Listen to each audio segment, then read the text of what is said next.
ಜಾಗತಿಕ ಅನಿಶ್ಚಿತತೆಗಳ ಹೊರತಾಗಿಯೂ ದೇಶದ ಆರ್ಥಿಕ ಕಾರ್ಯಕ್ಷಮತೆ ಸ್ಥಿರವಾಗಿದೆ ಎಂದು ಅಂಕಿಅಂಶ ಮತ್ತು ಕಾರ್ಯಕ್ರಮ ಅನುಷ್ಠಾನ ಸಚಿವಾಲಯದ ಕಾರ್ಯದರ್ಶಿ ಸೌರಭ್ ಗರ್ಗ್ ದೆಹಲಿಯಲ್ಲಿ ಹೇಳಿದ್ದಾರೆ. ಸುದ್ದಿಗೋಷ್ಠಿಯಲ್ಲಿ ಅವರು ಪ್ರಸಕ್ತ ಹಣಕಾಸು ವರ್ಷದ 3ನೇ ತ್ರೈಮಾಸಿಕದಲ್ಲಿ ಭಾರತದ ಆರ್ಥಿಕತೆಯು ಶೇಕಡಾ 7.8ರಷ್ಟು ಬೆಳವಣಿಗೆ ಕಂಡಿದೆ.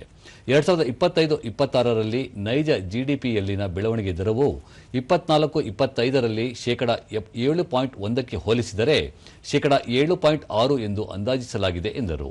2025-26ರ ಹಣಕಾಸು ವರ್ಷದ 3ನೇ ತ್ರೈಮಾಸಿಕದಲ್ಲಿ ನೈಜ ಜಿಡಿಪಿ ಅಥವಾ ಸ್ಥಿರ ಬೆಲೆಗಳಲ್ಲಿ ಜಿಡಿಪಿ 84.54 ಲಕ್ಷ ಕೋಟಿ ರೂಪಾಯಿ ಎಂದು ಅಂದಾಜಿಸಲಾಗಿದೆ. ಕಳೆದ ವರ್ಷದ 3ನೇ ತ್ರೈಮಾಸಿಕಕ್ಕೆ ಹೋಲಿಸಿದರೆ ಶೇಕಡಾ 7.8ರಷ್ಟು ಬೆಳವಣಿಗೆ ದರವನ್ನು ಸೂಚಿಸುತ್ತದೆ ಎಂದರು. ಸತತ 3 ವರ್ಷಗಳಲ್ಲಿ ಆರ್ಥಿಕತೆಯ ಸ್ಥಿತಿಸ್ಥಾಪಕ ಕಾರ್ಯಕ್ಷಮತೆಗೆ ಕೊಡುಗೆ ನೀಡುವಲ್ಲಿ ಉತ್ಪಾದನಾ ವಲಯವು ಮಹತ್ವದ ಪಾತ್ರ ವಹಿಸಿದೆ. ಈ ವಲಯವು 2023-24 ಮತ್ತು 2025-26ರಲ್ಲಿ 2 ಅಂಕಿಯ ಬೆಳವಣಿಗೆ ದರವನ್ನು ಸಾಧಿಸಿದೆ. ದ್ವಿತೀಯ ಮತ್ತು ತೃತೀಯ ವಲಯಗಳು ಪ್ರಸಕ್ತ ಹಣಕಾಸು ವರ್ಷದಲ್ಲಿ ಶೇಕಡಾ 9ಕ್ಕಿಂತ ಹೆಚ್ಚಿನ ಬೆಳವಣಿಗೆಯ ದರವನ್ನು ದಾಖಲಿಸುವ ಮೂಲಕ ಆರ್ಥಿಕತೆಯ ಕಾರ್ಯಕ್ಷಮತೆಯನ್ನು ಹೆಚ್ಚಿಸಿವೆ ಎಂದು ಸೌರಭ್ ಗರ್ಗ್ ತಿಳಿಸಿದರು.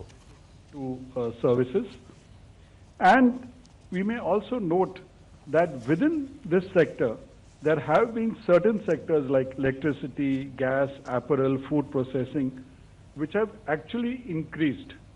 So there are two reasons, obviously: a multi-sector allocation between tertiary and secondary, and that in certain sub-sectors, and the details are there in the press release, you would get that there have actually been increases.